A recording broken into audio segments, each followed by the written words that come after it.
Hey there, everyone. Welcome to Head, Heart, and Hustle, the podcast for creatives. I'm Alan Plummer, your host. As always, thank you for listening.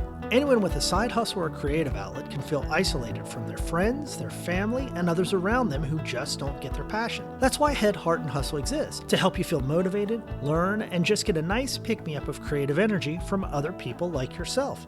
Every episode, I interview a creative individual who doesn't just pretend to be creative. They've rolled up their sleeves and are producing great things because they need to. They know that being creative is part of who they are. Sound familiar? Great, you're in the right place. Today, we have a very special guest. Nicole Piccolomini is an opera singer living in Berlin, Germany. She grew up on Long Island, grew up singing, grew up just performing, and embraced it at an early age, had a wonderfully supportive family who encouraged that. And today, she travels Europe, records, performs live, and as you'll hear in the interview, she actually comes to the US and performs on occasion. I'm excited. It's a first for me. I had never interviewed someone who had been an opera singer before. And with that, let's dive right in. So Nicole, how are you? I'm fine. Thank you very much.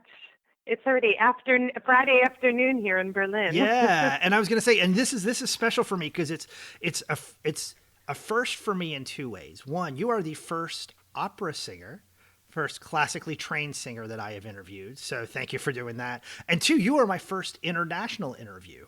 So I'm hitting two firsts. We got a double whammy. No pressure. No pressure. No pressure. Yeah. So as you know, we like to start off by asking people to introduce themselves and talk a little about who they are and what they do. So why don't we start there? Well, my name is Nicole Piccolomini. I am an opera singer. I'm American, living abroad in Berlin for actually quite a while. I'm originally from Long Island, born and raised. Yay. So yeah, I'm a East Coast girl. Totally. My wife's a Queens girl. My brother-in-law's out on Long Island, closer to the Queens end. So yeah, my neck of the woods. I lived in New York for quite a while in the 90s and the early aughts. Oh yeah, we're not so far. I mean, we're in Nassau County. My mom's still there, and so yeah, it's pretty closer to the city. I must be the only person from Long Island that's never been out to the Hamptons. I think I've driven past it to go out to a wedding that way. I can't say I spent time out there either. I've never been out there. There's two of you, but I would put my wife in that group as well. Don't worry. And I don't drive a car. I've never driven a car, actually. Anyone who lives in New York or is from New York certainly could understand the rationale behind that. You don't need to. Yeah, exactly. Well, I went from Long Island, and then I went to school in New York City. Then I lived in Philadelphia for 4 years to go to school, opera school there, and then came to Berlin in 2006. Nice. Yeah. Now, so did you grow up singing? Were you a performer at a young age? Actually, yes. My first love is actually dance. Oh, wow. And my mom really encouraged it. And a dance studio opened up around the corner from our house. Mm-hmm. And while it was in the process of opening, I would go by there all the time and just stand outside. And my mom was like, okay, we have to sign her up for dance lessons. And I'll never forget, my mom was actually a belly dancer. Oh, wow. When I was growing up. Yeah. So she had that flair, an artistic flair without actually, doing it for a living. She did it because it was something that she loved. And I feel so lucky that she supports the arts and supported me and supports me. So I started dancing at a really young age, and my mom took me into the city to see shows and to go to the ballet and to go see the Rockettes. And so she started at a young age, and I always say she created a monster when I was about 6 years old. Yeah, when she told me to watch the movie A Chorus Line. Yeah. And I think I was 6 or 7. And they wouldn't actually let me rent it from the video store because it was rated R. Right. And I said, my mom said that I'm allowed to rent this. And they would call my mother up at work, and they're like, your daughter's here trying to rent an R-rated movie. And she said, well, it's a chorus line. Just, she's really into dancing and singing. Right. Please let her rent it. Right. That's awesome. And I watched it, and I kept renting it over and over and over. Yep. And I was obsessed with it. That's awesome. So, and that's how it started. And how old were you? It You said basically 6? also, I think I was about 6. Okay. Yeah. Okay. And that's the movie with Michael Douglas. Yeah. That's the chorus line with Michael Douglas. Yeah. I have a son who's 6 years old, and he's starting to he's definitely got a performer kind of mentality in him. He's very artistic as well. I love that. And just nurture it. If it's something, Totally. whether he wants to do it, in the, for a career, it's just, my mom just really, she was like, okay, we have to do something. Yeah. And she was working, actually she still works there, but the name has changed so many times. Back then it was Lilco. It was the Long Island Lighting Company. Mm-hmm. And they would have these bus trips into the city, and they were to see a chorus line before it closed on Broadway. And my mom took me to see a chorus line. And they had the Radio City Music Hall Christmas Spectacular. She took me to see that. She took me to EAB Plaza on Long Island to the ballet. It was... Yeah. That's awesome. So yeah, I got That's to awesome. experience that when I was really young. It's so now it's, I mean, to think back that far, I could hardly remember, but it all started with that. That's awesome, and it just kind of Yeah, becomes part of who you are. At a young I'm age. really lucky. Yeah. I started performing a little bit when I was probably in kindergarten or first grade. I at the time was living in West Virginia, and our choir director at our church was also the elementary school teacher. I mean, the music teacher at our elementary school. And so I ended up getting put on stage before I was old enough to know any different. So it was very funny for me because I never had a natural aptitude for it, but it was just part of that kind of early experience for me.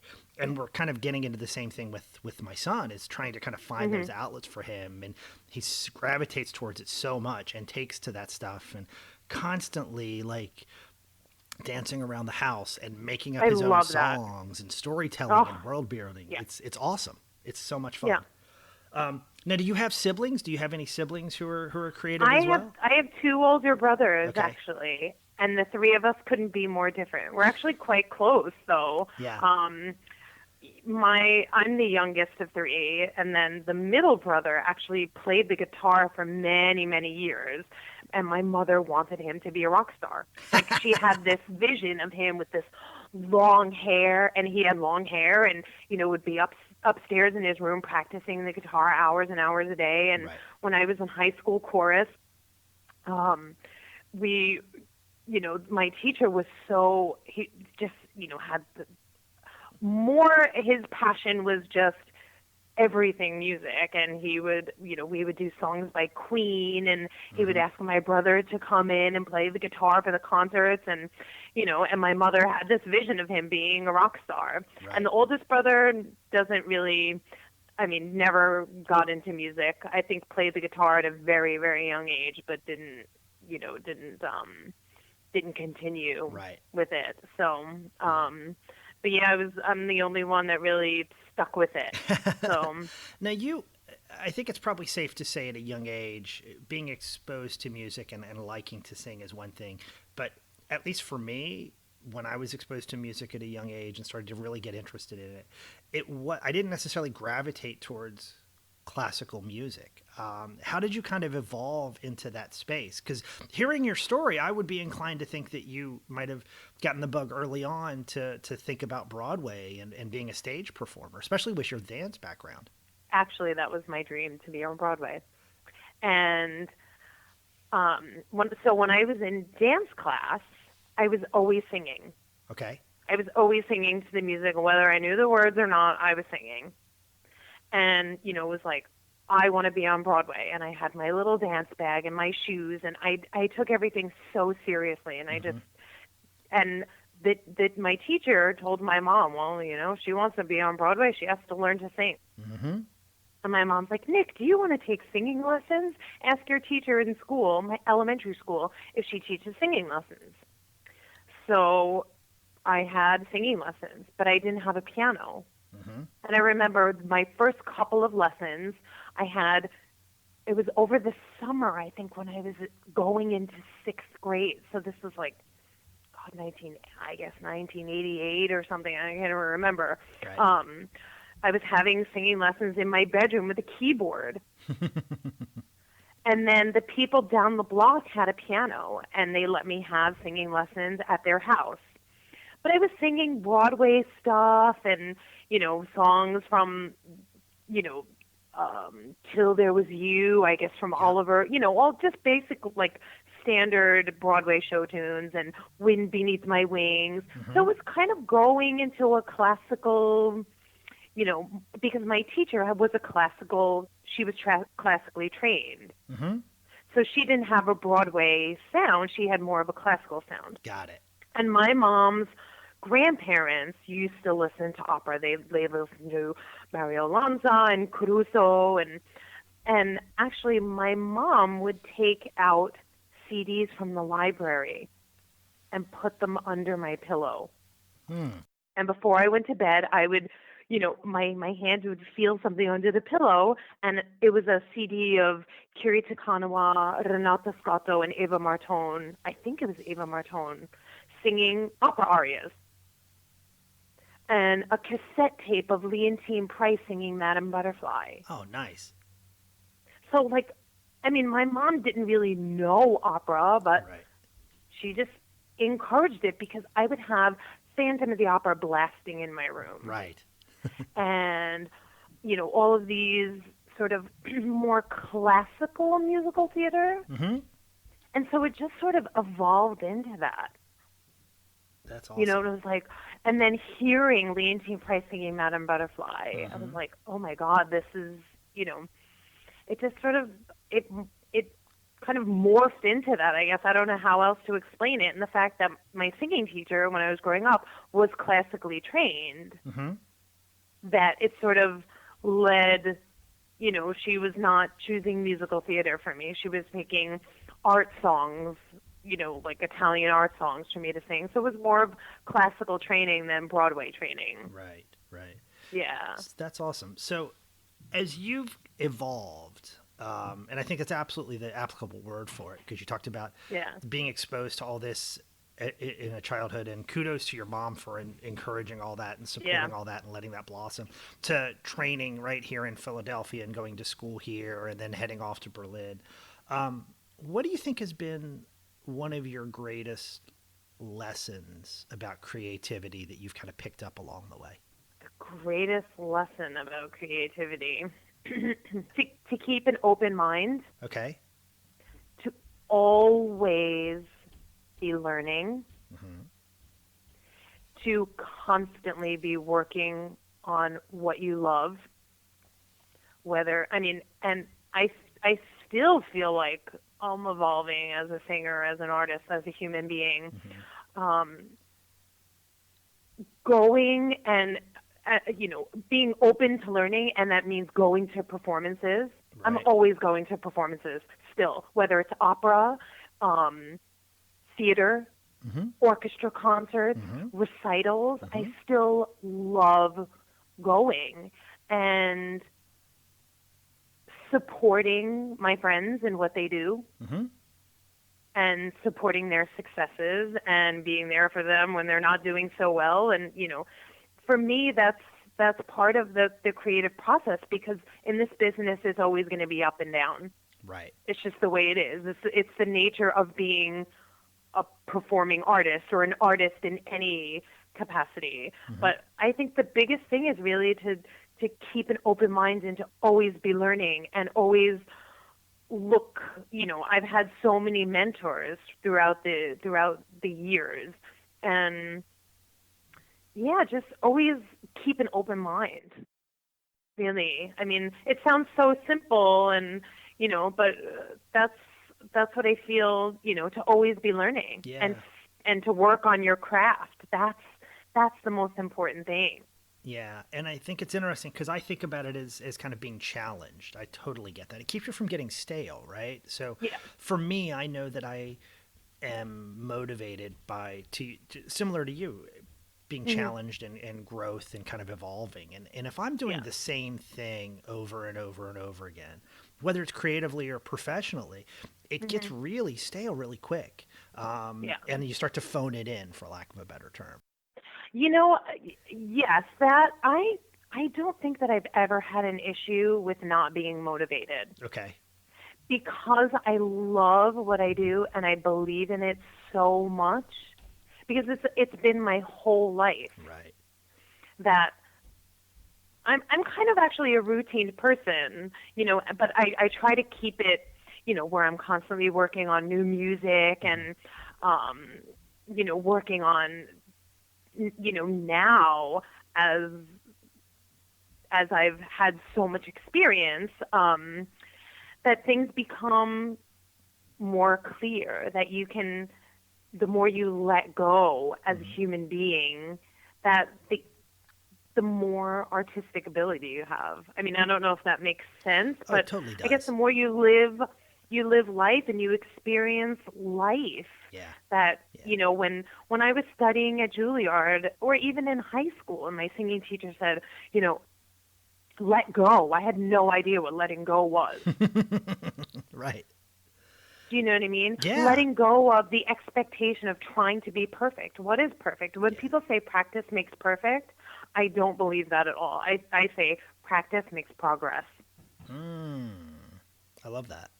That's always been something that practice makes progress. What is perfect? I mean, we are already perfect as human beings, I think. I think there's also something to be said about external rewards. And so you talked about growing and developing a person as we get older. And I think part of that is cultural, because our society in particular places so much importance on external recognition that I think a lot of times when you're a creative person, as a teenager and as a young adult, that's how you identify success, right? It's kind of the recognition, or a record contract if you're a musician, or a book deal if you're a writer, or getting a show or a movie if you're an actor. I think as you get older, that starts to, you start to truly enjoy the process and embrace the process for what it is. Absolutely. I think success is actually longevity.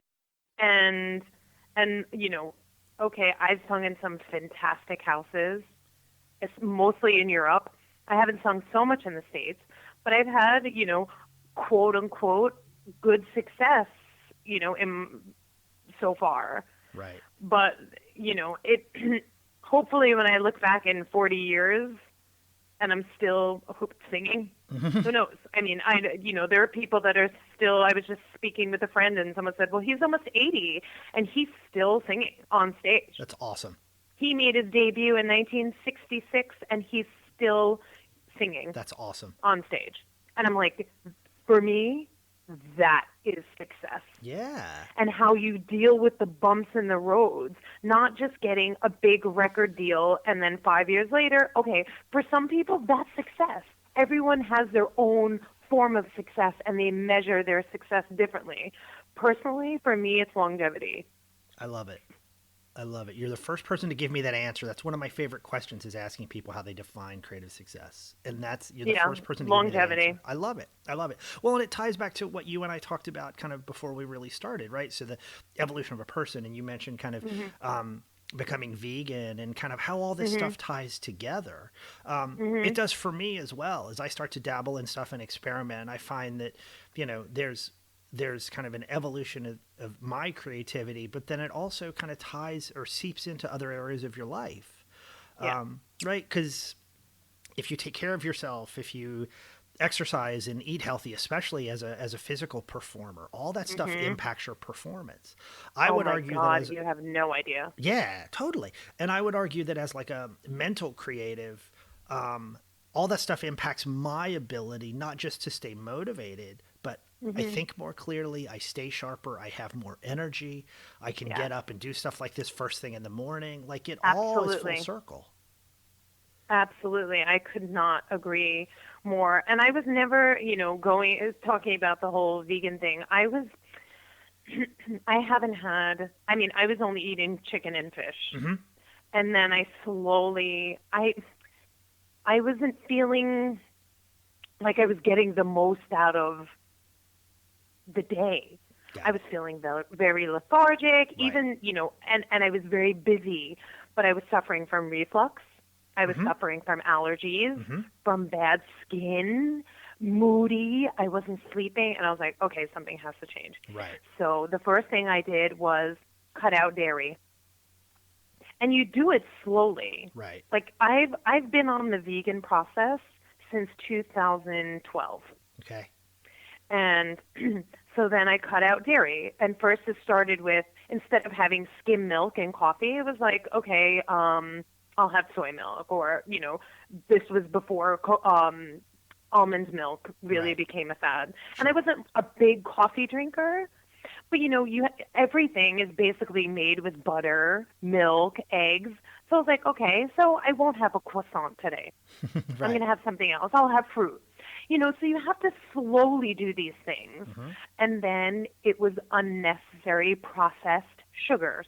Mm-hmm. And I was, it was like, I guess it was an elimination diet. Right. And then it was going to, it was evident that I was going to become vegan. Right. And then I've become really passionate about this lifestyle and, and as I said earlier in the conversation about spirituality, for me, that's being a kinder person. Mm-hmm. And that's kind to all living things. Yep. And the more research you do, you find out that there are amazing ways to get protein as a vegan Totally. and all of the things that you need, and iron and B12 and all of the vitamins and minerals that you need. It's helped my singing, and it's helped me because I sleep better, and my head is more clear, Mm-hmm. and I don't get sinus infections as much as I did, and I don't have acid reflux, and I don't get headaches. All of these things really help Yeah. as a creative person. Totally. So yeah, it's, and I'm very passionate about being vegan and getting the most out of life, and being able to sing in the morning without, oh my God, waking up with acid reflux, or Mm-hmm. the change of the weather, you get allergies. I haven't had allergies in the last 2 years. Good for you. That's awesome. Yeah. That's Yeah. awesome. Yeah. And 2 years ago or 3 years ago, it was really bad. Yeah. Like, I had allergies so bad and I was flying between Milan, Berlin, and taking the train to Leipzig to do performances. Right. I didn't have time to be sick. Yeah. And of course, the first thing they want to do is put you on cortisone. Yeah. I don't right. want to sing on cortisone. No. So I'm doing everything possible. It's like, okay, if you cut out sugar is like the worst thing you can do. It causes inflammation, and then it causes, it's all of these things. So I was doing all of this research on how to just, detox and reduce the inflammation. Right. Yeah. Yeah. So it really, it helps. It all, everything ties together. Yeah. So, and you have a clear head to be a more creative person. Totally. No, totally. And those are the things that you don't think about when you're younger, right? I think, at least for me, it doesn't cross your mind. And then you start to realize that everything really is connected. Yeah, it really is. Totally with you. I actually think that there's a spiritual element to creativity. I'm a firm believer that if you're truly creative, that like you alluded to, it's just a need. It's part of who you are. Yeah. I've interviewed a number of people who have talked about the phrase creative constipation, which is if you go too long without creating something or performing or pursuing your art, you mentally and physically feel different. Yeah. And I think there's truth to Yes, that. absolutely. It's part of my soul. Mm-hmm. Totally. I've been doing it for so long, and I don't know, I have other passions, Right. absolutely.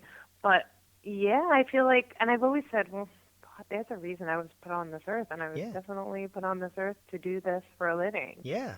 To do this in any capacity. And, there are ups and downs and frustrations. And for some reason, I still keep plugging away, It's part of your authentic self. It's part of who you are. you know? Totally.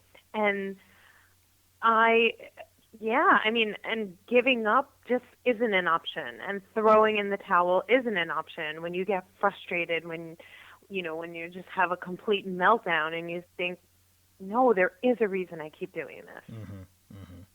So I want to ask a little bit about your process and how you kind of continually evolve and keep the voice in shape and keep yourself in shape. And we've talked a lot about, so we just talked about kind of your dietary change, and you've alluded to your travel for work and, living in Germany, having grown up in the US. And it sounds like you're on the road quite a bit, which certainly makes sense given your abilities and career.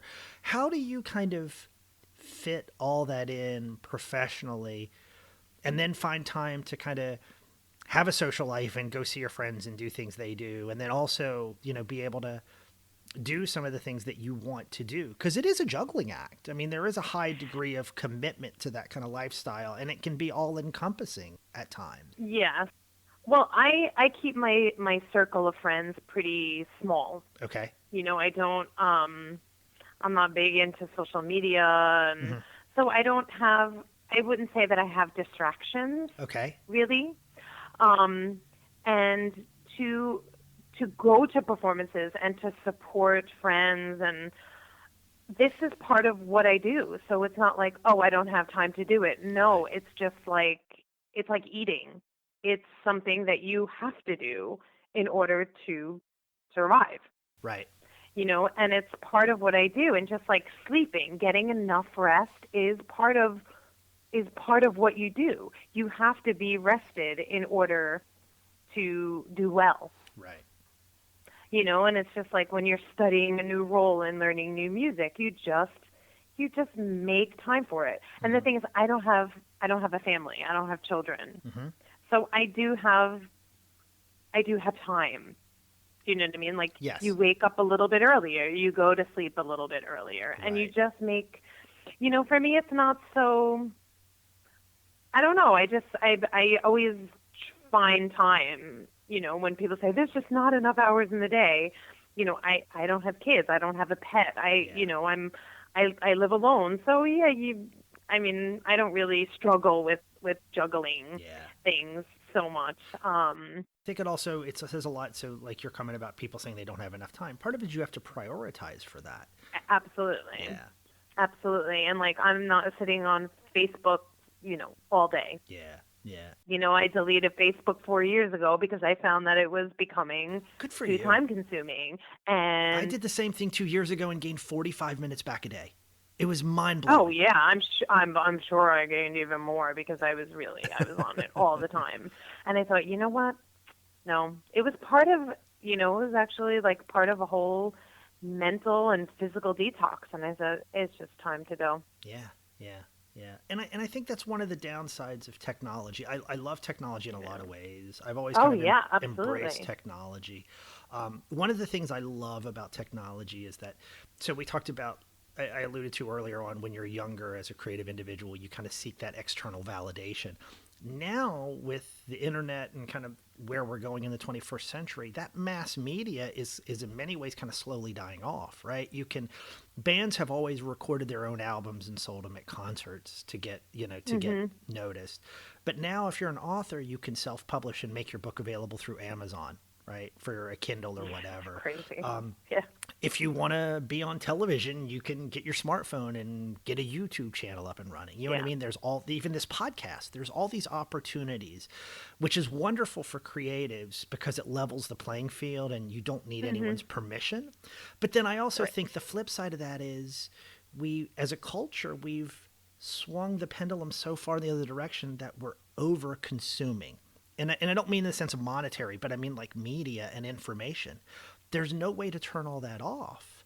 And I think it's really easy to fall into this pattern of kind of constantly consuming stuff and using Twitter as a news feed and being on social media and doing all this stuff, that then at some point you have to kind of reset the balance and take the time to create something.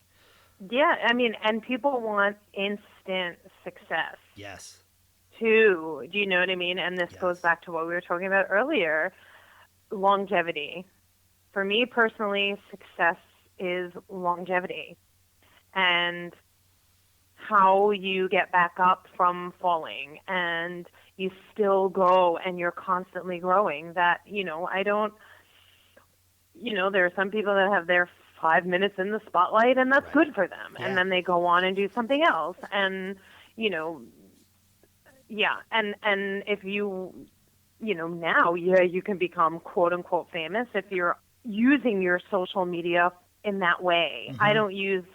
I actually deleted Twitter too Oh, okay. about 4 months ago Wow. because it just got to be, Yeah. Well. I thought, you know what, I just don't, I like to be a private person. I have Yeah. no reason to really be private, but I think to be a bit more mysterious is better, and I just don't like having everything out there. And, I realize that nowadays social media, you need to be out there. Yeah. If you're a creative person, that's how you get heard. But I always thought, can't my talent just speak for itself? Yeah. Maybe not. Well. Because I also grew up without the internet. I Yeah. went to high school and college without the internet. Yeah. It was just starting to come out. I graduated high school in 96 and I graduated Juilliard in 2000. Yeah. Yeah. It was pre-cell phones. Yeah. Forget smartphones. I know. When I first came over to Berlin, my cell phone didn't work here. Do you know what I mean? Yeah, totally. I didn't have internet when I first came here. Yeah. Yeah. Yeah. I'm with you. I graduated high school in 1990. And in college, we had a monochrome monitor. I thought it was great because I could work on my roommate's Mac. I could type up my English paper, dial up on the dial-up modem, and send it to the printer. Dial-up modem. Dial-up modem, right? You know the sound. Dial up to the printer in the English building, print out the 20-page paper in the English building, and it would print out while I walked to campus. And I thought that was the greatest thing since sliced bread. Now, for people that don't understand, those old school printers back in the 90s, it took about 30 to 45 seconds to print out a page. Yeah. So it was like a 20-minute process to print your term paper that you handed in. Right. We thought that was amazing, and I started my first job in 95 after graduating, and that was the first time I really had internet access and a color modem. I mean, a color monitor. Totally with you. And I think it's funny because I think there's a difference with social media between using it as a platform for your creativity versus, to your point, kind of showing yourself and just bearing yourself out on social media. Yeah. And I say that I say that as somebody who leads a social media team for a huge brand, a huge international brand. I have, my son, I talked about him earlier. He's adopted. I don't put pictures of him out on social media.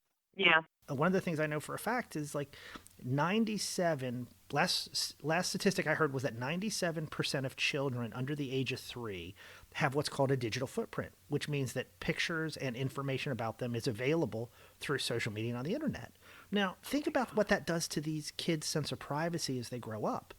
They have no choice in the matter because by the time they're 10 or 12, they can Google their name and their whole childhood is about on the web. I know, it's scary. It is. Yeah. It is. And I say that as somebody that works in that field. So I totally get it. But that said, there is power there that can be harnessed. But I think there's a backlash there that we as human beings haven't figured out how to use it good and bad. Right. That's sort of like abusing, and taking advantage and taking for granted. Yeah. And, I don't want to say as Americans we take so much for granted. I mean, I first came to Europe when I was 18 years old. My mom put me on a plane to Italy. Yeah. Yeah. Like, I mean, I was That's alone awesome. to study. Yeah. Yeah. Singing during the summer. Yeah.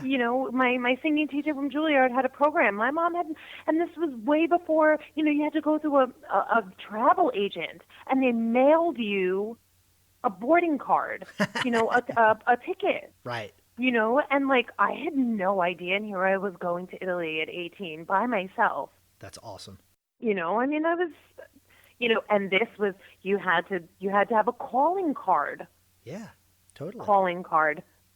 I mean, and you could, you had to dial like 45 numbers just to, just to get the line, I mean, it's crazy. And now it's like, now we're on WhatsApp, and now we're on iMessage and Skype, and all of these. I mean, it's crazy. Mm-hmm. There's so many ways to get in touch with people now, and to have everything out there, and to procrastinate and kind of take shortcuts to doing the I hard work really that needs try to be done. not to procrastinate, because I do have, I have specific things that I have to make sure that I'm working on. But if I don't feel like, I try to sing at least 5 days a week. Okay. Maybe 6, depending on how, on what I'm working on, and what I have coming up.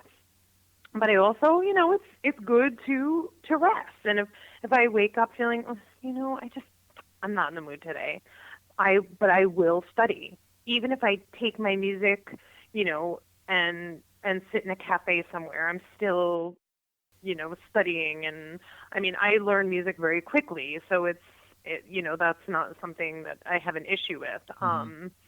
So, I always try to be, staying active. I'm not someone who needs to do something in order to feel like I'm accomplishing something, Mm-hmm. if that makes any sense. No, it totally does. Yeah, I mean, and also, I live in Europe. It's, European lifestyle is totally different from the United States. That's awesome. Yeah. It's totally different. So yeah, I try to, be creative, as much as possible. And I'm going to the opera tomorrow with one of my best girlfriends. And I was in Prague. We were in Prague for a few days last week. Mm-hmm. It's 4 hours from Berlin, so you take the train. Right. And it just happened to be that a good friend of ours was singing in Prague, and we found out, because she had posted a picture on Instagram. And I said, Steph and I are in Prague, and, we'd love to see you. And she gets us tickets for the concert. That's I mean, awesome. it's so cool. Yeah. And we go to the concert, and, so it's like, okay, I had 3 days of absolutely no singing. I didn't even hum a note. But still, we're being creative and going to a concert and listening and learning and seeing what's out there. And Right. it's part of the process as well. It's not just always doing for yourself. Yes. Learning is also part of the process of being creative. So that brings me to a good spot. I was going to ask, we've touched on a couple different pieces of kind of advice. That certainly sounds like one. What else kind of advice do you have? So for someone who's listening, any kind of creative pursuit, given kind of what you've learned and experienced, any kind of final thoughts or anything kind of around advice? You have to work hard and love what you do. And I went to a performing arts high school my last year, my senior year of high school. Okay. I don't know, I mean, of course I'm going to go off on a tangent, but it does have to do with the question. Yep. And my mom had to fight the Board of Education to get me into the school, because it was a private school that was not the town. The Hicksville School District did not want to have to pay for me to go there. So my mom had to fight the Board of Ed and, state her case and, well, if you don't send her there, then I'm going to pull her out and, put her in an advanced program with a college, and so she can have the music and, everything. So fast forward 21 years later, I graduated high school 21 years ago. Mm-hmm. I was home in New York not too long ago. I was there in the beginning of May, and they had asked me to do a master class with the young singers. Now, I had never done something like this before, but it was awesome. very intriguing. Yeah. Because it's about giving back and sharing your experiences and where it all began for me. And it's funny because things have really changed since I graduated high school in 1996. I mean, I don't want to speak bad about anyone or any situation, Right. but I think I was a different I was a different case because I really live, breathe, music is my whole life and singing was my whole life. Mm-hmm. And that was so obvious there when I was in high school. And, we didn't have distractions of the computer, of social media, of cell phones. And then when I went back 21 years later to do this class, I found that they didn't work. They didn't work so hard. And I was given a list of the things that they would be singing. Now, I wasn't familiar with everything, and I was really busy. I was preparing for a concert. I'm recording a CD right now, so I have a lot of things on my plate. Sure. But I found time to sit down and go on YouTube and go on Spotify and print the music out and study the music that these kids were going to be singing. And there was one aria that someone was singing an English translation of. Mm-hmm. Now, I had only heard the aria in the original translation, and I didn't know anything about it, so I had to go and do some background information on what the aria was about and the story and the opera and the character. And when I got to the class, and I said to the girl, I don't know this aria, but, I did some studying and what the aria is about. Can you tell the class what you're singing about? Mm-hmm. And she says, I have no idea. Oh. And she was singing in English. Oh, yeah. So whether you do this for a hobby or whether you want to do this for the rest of your life, mm-hmm. you have to put the work in. And I didn't want to sit there and be like, well, you're wasting my time. Okay, we had something to work with, but right. For me, that was a huge turnoff. Yeah, absolutely. That if you're going to get, and they don't know who I am, and I didn't speak about my career, I didn't speak about what I did. Right. I just came in and said, I was a student here back before any of you were born. And I said, okay, let's get to work. I just introduced myself in that way. I said I was here for my senior year. I'm from Hicksville, Long Island, and I wanted them to introduce themselves. And I said, okay, let's get to work. It wasn't about me. It was about them and trying to hopefully inspire them, mm-hmm. and hopefully they learn something. But I will never forget when this girl said, I don't know what I'm singing about. I don't know anything about the aria. I don't know anything about. And I just thought, okay. So I hope I haven't gone off on a tangent. No. I'm just a little shell-shocked by the story. One, kind of the audacity and just the lack of commitment there. Yes. Being fully committed, even if you don't have the best voice. You don't have to have a private singing teacher. But if you say, like I worked with one girl in this class who was a mezzo-soprano like I am. Mm-hmm. And I remember the pianist who was playing for the class I used to work with for many years. She played many concerts for me, and she said, there's this one girl, she has a lovely voice, but she keeps cracking on this note. And when I worked with this girl in the class, I said, I know exactly what you're going through because there are certain notes that I still crack on how many years later. So I had her do these exercises.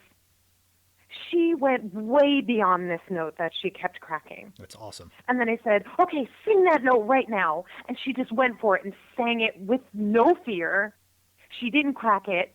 And it was so beautiful. And she was so committed to what she was doing that she didn't have the time to think about, oh my God, the high note's coming up, the high note's coming up. Right. And she just did it. But I felt she was giving me the energy that she wanted to figure out how to not crack on this note. That's awesome. And that was so rewarding because it wasn't, because she did it without fear, and it's hard to be fearless, especially when you're 16 years old. Mm-hmm. Do you know what I mean? I didn't know what being fearless was and how to be fearless. You become fearless by living life and through experiences and through the ups and downs and mostly the downs. Yeah. And working through it and finding ways and, being inspired by your friends and being inspired by going to performances and being inspired by going to see Monet's gardens outside of Paris. living life. Yeah. Yeah. Yeah. Talking with artist friends and how they've struggled, but all of a sudden, when they were at their lowest and they were going to quit the business, but got their big break. Mm-hmm.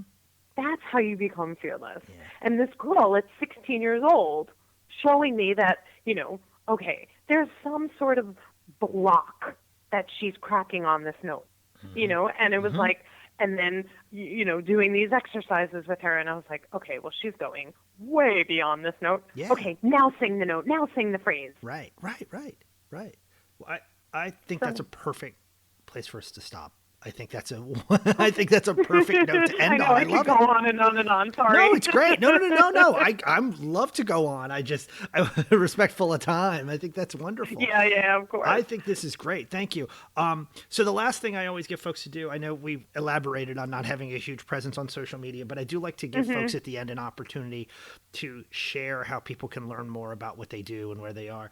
I don't know how many of my listeners are in Germany or certainly in Berlin, but if you mentioned you were working on a CD and some things. So if you want to share how some of the listeners can kind of learn more about what you're doing and hear your voice, that would be wonderful.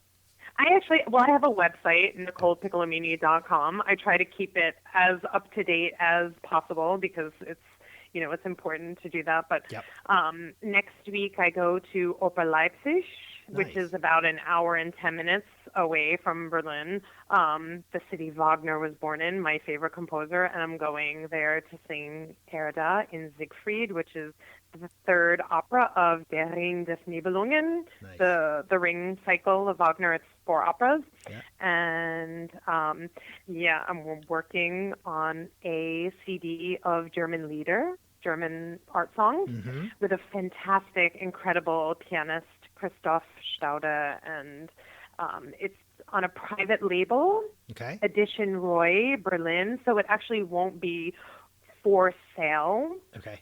But there will be, it will be out there, hopefully we can pitch it to maybe even German iTunes or Spotify. Yep. It's not something that's commercial available, but you'll be able to get it through my website once it's finished. We're still in the process of recording it, and it's kind of it's a bit of a package deal where I do concerts to promote the CD. Sure. And so it's something I've wanted to do, this sort of intimate collaboration with a pianist, and we also have a violist for some Brahms songs, and so it's great to have this collaboration with other musicians, and it's a fun process. It's a really fun process. Awesome. It'll probably be out in 2018. Awesome. And then I'm returning to the United States in the fall for Michigan Opera Theater in Detroit for my quote-unquote signature role of Maddalena in Rigoletto. I think this will be my 8th or 9th production. I can't remember. Wow. So, okay. Yeah. Awesome. Yeah. Well, thank you. This has been an extremely enjoyable conversation. Thank you for taking time to do this. Oh, thank you so much, Alan. It's been so wonderful and a great, great pleasure to speak with you. And hopefully I didn't go off on too many tangents. No, this is wonderful. Tangents are the best. It's storytelling. It's all about storytelling. All this stuff is great. Absolutely. So, but thank you again for taking time. Greatly thank you so much for asking me. Of course. It's a great pleasure. Of course. Yeah, thank you. Enjoy your weekend. Thank you. You too. Take care. Thanks. Bye. Bye. All right. Thanks, Nicole, for speaking with me. Folks, I hope you enjoyed it. Now, if you like the episode, shoot me an email and let me know. In fact, to show my appreciation, I'll send you a few stickers and buttons as my way of saying thanks. Just remember to include your mailing address in your email. You can reach me at headheartandhustle@gmail.com or through our website. You can also get email updates from us, which are fairly inconsistent, I'll admit, depending on how busy my life gets. Visit headheartandhustle.com/newsletter to sign up. Remember, you can also find us on the web at headheartandhustle.com as well as social media. We're on Twitter, Facebook, Instagram, LinkedIn, and Google+. Our logo was created by my friend Meg Shearer. If you enjoy it, check out her other work on Society 6. Just search for Meg's stuff on the site. The music you hear each episode was written by the band Starch to Sugar. Check them out at starchtosugar.com and on Facebook. Lastly, if you're interested in being interviewed for a future episode, contact me at headheartandhustle@gmail.com. As always, thanks for listening. Now go create something.